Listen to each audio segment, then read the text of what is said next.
যদি টেলিভিশনের পর্দায় আবু সাইদের যদি সেই গুলিবিদ্ধ সিচুয়েশনটা যদি টেলিভিশনে বিস্ফোরণ না হতো তাহলে আজকে গণঅভ্যুত্থান হতো।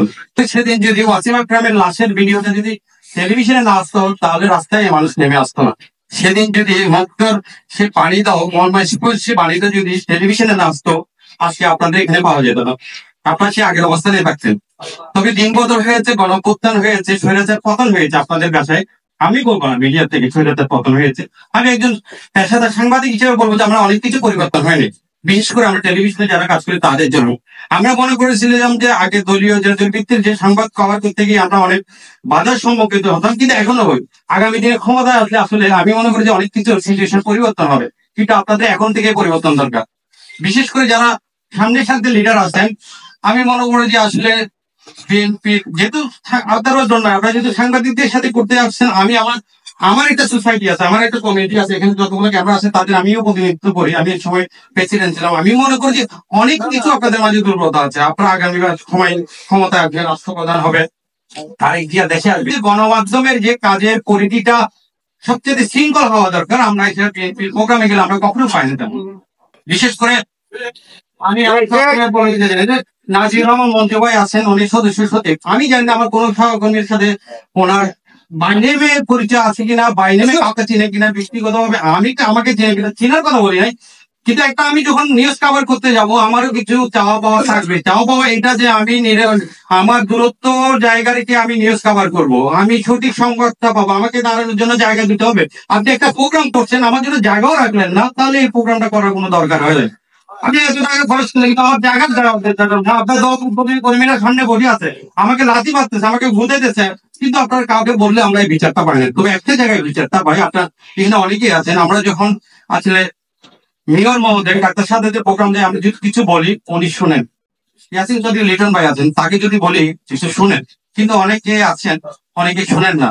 তার চেয়ে হলো যে সবথেকে দুঃখজনক গণ অভ্যুত্থানের পরিবর্তে আপনার একটা কমিটি হয়েছে, একটা দপ্তর সম্পাদক হয়েছে, কিন্তু আমাদের অনেক সহকর্মীর সাথে কোনো লিয়াজ কোনো কমিউনিকেশন, আমরা অনেক নিউজ পাই না। হোস্ট বয় আসছে, আমরা নিউজে পাই না, আমরা ফেসবুকে দেখে আমাদের সাংবাদিকদেরকে দেখে জানতে হবে। কেন জানতে হবে? আপনি একটা বৃহৎ দল, আপনার সরকার গঠন করবেন, আগামী দিন নেতৃত্ব দিবেন। আপনাদের যদি টেলিভিশন মিডিয়ার সাথে বা নেটওয়ার্কের মধ্যে যদি দূরত্ব থাকে, ফেসবুকের মাধ্যমে আপনি কাউন্টার দিতে না পারেন, তাহলে আপনার কি করবেন? এটা একটা চিন্তার বিষয়।